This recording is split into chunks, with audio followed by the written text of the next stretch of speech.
IG Punjab Faisal शाकार तेरा दमाद आंदे ने जेड़ा है ना वो बड़ा डकेट है। जेवर लेके मेरे तिन्ने बच्चियां दा ते नौ दा। उसने बेटी ने भाग के बाहर ही शादी कर ली। मेरे वाले कोई नहीं है, मेरा बेटा ने मार मार के लात दी सारी तबाह कर दित्ती। का दामाद सीआईए पुलिस ने उठा लिया हुआ है। सानू सारा नु चुक के लेने मेरे बेटे दा लत तो इथों लागे ते गोडे तक राड़ है। ओनु भी नजायज कुट-कुट के अंदर तबाह कर छड़ अंदर है। कोई कसूर नहीं मेरे बेटे दा। मैं कुरान चक के कहनी कोई कसूर नहीं। एक्सीडेंट डाला थल्ले वड़ गया। उन्होंने पैसे अजे नहीं दिते, वही ने जड़े घरों चक के ले आए। 18 लाख रुपया हाँ जी, कैश थी। हाँ जी। गरीबों के साथ करती है ना पुलिस।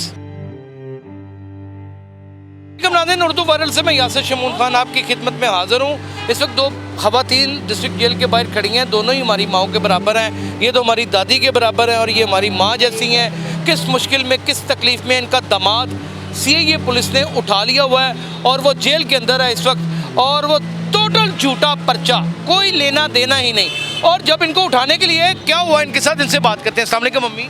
सानू सारा नु चुक के लेने मेरे बेटे दा लत तो इथों लागे ते गोडे तक राड़ है। ओनु भी नजायज कुट-कुट के अंदर तबाह कर छड़ अंदर है। दो बेटे ने दड़े। मेरा एक बेटा ते एक जवाई है। दोवें अंदर ने। हाँ जी। ते ले क्यों गए? लेके आए ने वड्डे दमाद दा रोला सी ते लै सानू सारिਆਂ ਨੂੰ आए ने। ओ दमाद पता नहीं किथे दफा हो गया ते किथे नहीं। ते फड़ तानू गेल फड़ के तानू सानू सारा कोई कसूर नहीं। मैं नहीं, मेरे बेटे दा तो लत टुटी हुई। कोई कुछ भी नहीं है। हाँ जी। कोई कसूर नहीं मेरे बेटे दा। मैं कुरान चक के कहनी कोई कसूर नहीं। लेना देना ही कोई नहीं सी। मैं नहीं कोई ना ताड़े दमाद दा ना ताड़े पुत्तर। मेरे इस दमाद दा ते इस पुत्र दा कुछ भी नहीं है। वेली वेली झूठी पूरी फैमिली नु चुक के लेके बुढ़िया नु भी। पूरी फैमिली नु लाया सन ते सारी नु छाड़ दिता ते हुण पुत्र ते दमाद विच ते रस्ते च की होया? रस्ते दे विच डाला ट्रक दे थल्ले वड़ गया। हादसा हो गया। हाँ जी, हादसा हो गया। मेरे गरीबों के साथ करती है ना पुलिस, तो उनके साथ क्या होता है? मेरे घर में कोई चीज नहीं उन्होंने छड़ी, सिर्फ पुरानियां लीरा तो बगैर सारी चीज़ें चुक के ले गए। सारा चंगा चंगा सारा कुछ लाया। वो आंदे की ले गए? तेरा दमाद आंदे ने जेड़ा है ना वो बड़ा डकेट है। वो सानू नहीं पता डकेट होवे जिथे मेरी बेटी ने बाहरों बाहर कर लिया। उस दमाद की वजह तो सानू आज असी सारे बच्चा रोल गए। बच्चा किधरे, मैं किधरे। घरों की ले गए ने? घरों तो बड़ा कुछ ही लै गया ना। जेवर भी? जेवर लैके मेरे तिन्ने बच्चियां दा ते 9 दा। 18 किहड़े लगे ही रहंदे तुसी? ਅਸੀਂ ਦੀਪਾਲਪੁਰ 18 ਦੀਪਾਲਪੁਰ। ਹਾਂਜੀ ਤੇ ਦੀਪਾਲਪੁਰ ਤੋਂ ਲੈ ਕੇ ਗਏ? ਹਾਂਜੀ 18 ਲੱਖ ਰੁਪਇਆ ਲਿਆ ਇਹਨੇ। ਮੈਂ ਘਰ ਵਿੱਚ ਅਸੀਂ ਨਿਆਜ਼ ਬੇਗ ਚ 18 ਲੱਖ ਰੁਪਏ ਕੈਸ਼ ਵੀ ਲੈ ਗਈ? ਕੈਸ਼ ਵੀ ਲਿਆ। ਕਿਹੜੀ ਜਗ੍ਹਾ ਦੀ ਪੁਲਿਸ ਸੀ? ਇਥੋਂ ਦੀ ਸੀਆਈ ਨਵਾਂ ਥਾਣਾ। नवाकोट सीआई नवाकोट। हाँ जी। सीआई नवाकोट का ये वाकया है। वो दपालपुर में रेड करती है। इनका बड़ा दामाद डकैत है बकौल पुलिस के। उसने बेटी ने भाग के बाहर ही शादी कर ली। अब इनके साथ उनका कुछ लेना देना भी नहीं है। इनके दामाद को और इनके बेटे को उठा के ले गए। 18 लाख रुपए कैश, जेवर, नकदी, तमाम चीजें ले गए। मेरे बेटे ते 1.5 करोड़ दी सीआई वाला नवा जेड़ा मजर है आई सी, ओने मेरे बेटे ते 1.5 करोड़ दी डकैती दा पर्चा पा दिता है। 1.5 करोड़ भी नहीं? 1.5 करोड़ दी मैं मर गई था दे। मेरे वाले कोई नहीं है। मेरा बेटे ने मार मार के लत दी सारी तबाह कर दित्ती। राड़ पाया लत में चोदे। भी जेल चे? हाँ जी, 2 साल हो गए ने। उन्हें ऑपरेशन होए ने, बेचारा हाल नहीं सकता सी। इन्ना मारिया? इन्ना मारिया है। उन्होंने डकैती भी कोई नहीं की? डकैती कोई चीज नहीं। मैंने उन्हें लत में राड़ कितने पर्चे कीते? उन्हें पता नहीं किन्ने पर्चे कीते ने। अगे 2 सुने ने, हुण ते तीसरा पर्चा 1.5 करोड़ दा सुनदे पे। उस नवें कोट वाले ने सिर्फ मेरे जवाई दी वजह तो मेरे बेटे ते मुथाज ते डकैती दा पर्चा पाता ना। उन्होंने ओनू पढ़ाओ। असीं कित्थों पढ़ाइए? ना सानू मरे लभे ना असीं पढ़ाइए। बेइंतहा जुल्म, बेइंतहा। मैं नहीं साडे निक्के बच्चा नु चुक बच्चियां नु भी ले गए? छोटियां बीवी नु भी लाया। सन बीवी नु भी ले गए? उनदी बीवी जेड़ा मेरी बेटी ने भज के शादी कीती सी ओनू भी लाया। उनदे ना गड्डी से उनदे अंगूठे लवा ले। उन्होंने सोटियां नाल मार मार के आंदे मार रहे हन सोटियां ते बुढ़ियां नु भी। हां जी, गड्डी साडे ना कराओ, गड्डी साडे ना कराओ, गड्डी साडे ना कराओ। हां जी, उन्होंने गड्डी दे अंगूठे लवा के मेरे बंदे नु, मैनू ते बच्ची नु छाड़ दिता। मेरे दमाद नु विच रख लिया। साडे 2 मोटरसाइकिल किराए वाली गड्डी जेड़ी इन्होंने विच रखी, किराए वाली गड्डी दी वजह तो मेरे बेटे बेटे ਨੂੰ ਉਹਨਾਂ ਨੇ ਚਕਵਾਤਾ ਕਿਰਾਇਆ ਉਹ ਵੀ ਇੱਥੇ ਹੀ ਹੈ ਵਿੱਚ ਹੀ। किराए वाली गड्डी वाला भी ਕਿਰਾਇਆ ਵਾਲੀ ਗੱਡੀ ਵੀ ਇੱਥੇ ਹੀ ਹੈ। ਉਹਨੂੰ ਵੀ ਚੁਕਾਤਾ बेचारे। ਉਹਨੂੰ ਨਹੀਂ ਕਿਰਾਇਆ ਵਾਲੀ ਗੱਡੀ ਵਾਲਾ ਨੇ ਸਾਨੂੰ ਚਕਵਾਤਾ ਮੇਰੇ ਬੱਚੇ ਨੂੰ ਚੁਕਵਾਇਆ? ਕਿਰਾਇਆ ਵਾਲੀ ਗੱਡੀ ਜੋ ਇਹ ਲੈ ਆਏ ਨਾ ਬੱਚੇ ਦਾ ਆਪਰੇਸ਼ਨ ਹੋਇਆ। ਉਹਨੇ ਫਿਰ ਚੁਕਾਤਾ ਤੁਹਾਡੇ ਬੱਚੇ? ਹਾਂਜੀ ਆਪਰੇਸ਼ਨ ਹੋਇਆ ਸੀ ਤੇ ਗੱਡੀ ਤਾਂ ਇਹ ਲੈ 5 ਵਜੇ ਛਾਪਾ ਮਾਰਿਆ। ਗੱਡੀ ਪੁਲਿਸ ਦੇ ਕਬਜ਼ੇ ਹੀ ਸੀ? ਹਾਂਜੀ ਪੁਲਿस ਦੇ कब्जे से। ओए होए ताना डबल जुल्म हो गया।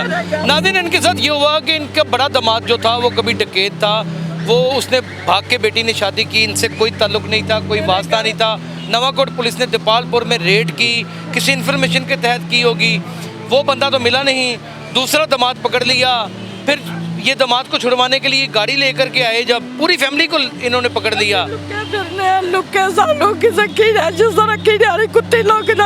ਨਹੀਂ ਜਦੋਂ ਤੁਸੀਂ ਤੁਹਾਨੂੰ ਪਹਿਲੀ ਵਾਰੀ ਫੜ ਕੇ ਲੈ ਕੇ ਆਏ ਉੱਥੋਂ ਹਾਂਜੀ। ਸਾਰੇ ਜਣਿਆਂ ਨੂੰ ਤੇ ਐਕਸੀਡੈਂਟ ਹੋ ਗਿਆ ਗੱਡੀ ਦਾ, ਐਕਸੀਡੈਂਟ ਡਾਲਾ ਥੱਲੇ ਵੜ ਗਿਆ ਉਹਦੇ ਫਿਰ ਟਰੱਕ ਕਿਵੇਂ ਆਏ ਲੋਰ ਵਾਪਸ? ਲੋਰ ਫਿਰ ਸਾਨੂੰ ਇਹਨਾਂ ਨੇ ਗੱਡੀ 'ਚ ਪਾਇਆ ਹੋਇਆ ਸੀ ਨਾ, ਉਹ ਜਿਹੜੀ ਕਿਰਾਏ ਵਾਲੀ ਲੈ ਕੇ ਆਏ ਸਨ। 4 ਡਾਲੇ ਸਨ, 4 ਡਾਲਾਂ ਦੇ ਵਿੱਚ ਸਮਾਨ ਪੰਡਾ ਬਨ ਕੇ ਸੱਟ ਲਿਆ ਇਹਨਾਂ ਨੇ। ਸਾਰੇ ਘਰ ਦਾ ਸਮਾਨ ਲੈ ਗਏ? ਕੋਈ ਚੀਜ਼ ਨਹੀਂ। खेती में सामान कैसे ले गए? ਸਮਾਨ ਸਾਰਾ ਲੈ ਕੇ ਆਏ ਨੇ। 2 ਮੋਟਰਸਾਈਕਲ, 1 ਕਿਰਾਏ ਵਾਲੀ ਗੱਡੀ, ਬਕਾਇਆ LCD, ਹਰ ਚੀਜ਼ ਲਾਇਆ ਨੇ, ਕੋਈ ਕੱਪੜਿਆਂ ਤੱਕ ਨਹੀਂ ਛੱਡਿਆ।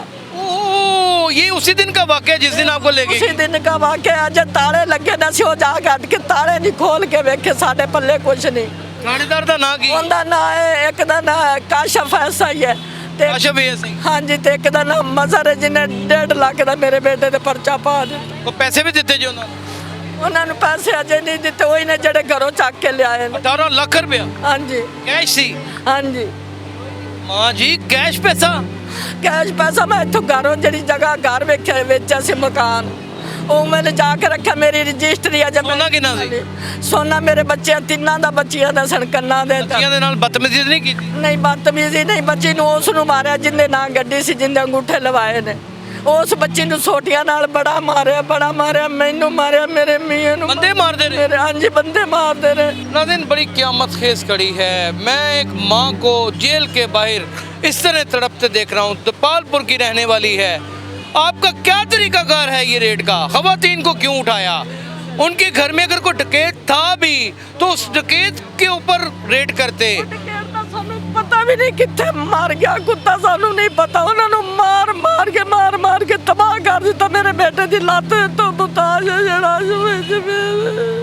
आईजी पंजाब फैसल शाहकार, अगर इस तरह होता रहा तो आप अल्लाह के हजूर क्या मुंह दिखाएंगे? आप मेरे तो रस्से टाइट करवा देंगे, मेरा सॉफ्टवेयर भी अपडेट करा देंगे, मुमकिन है मुझे हाफ फ्राई भी करवा दें, लेकिन मेरे जैसे बहुत सारे सहाफ़ी इस तरह की दास्तानें लेके आएंगे। और अगर कोई शख्स आपके सामने ये जुल्म की दास्तान लाता है तो कमो बेश उसके ऊपर कोई ना कोई तो आप एक्शन लें। आपका तो रिकॉर्ड ही ज़िंदगी का इतना खिलरा, इतना खूबसूरत खिला हुआ रिकॉर्ड है। लोग मोहब्बत करते हैं आपसे, आपको दीवानगी की हद तक चाहते हैं। लोगों ने सिफारिशात की हैं आपकी कि भाई यही आईजी रहना चाहिए, तो आपके ऊपर जिम्मेदारी बनती है। क्या मुझे भी ये बताएं कि आप या मैं, हम सब की गैरत गवारा करती है कि एक माँ इस तरह ज़ारा कतार जेल के बाहर रो रही है? क्या ये पॉसिबल है कि ये होता रहे और हम देखते रहें? इस तरह तो लोग मजीद जुर्म करना शुरू हो जाएंगे। असल मुजरिम तक क्यों नहीं पहुंचती? ये सीआईए वाले उजरती कातिल हैं, डकैत हैं, चोर हैं, क्या हैं? इसका मतलब ये तमाम तर जितना पैसा प्रेस कॉन्फ्रेंस में दिखाया जाता है वो इसी तरह रिकवर किया जाता है। ये एक सवालिया निशान है। खुदारा ये मेरे जुड़े हुए हाथ हैं, आपने भी सर रिटायर हो जाना है।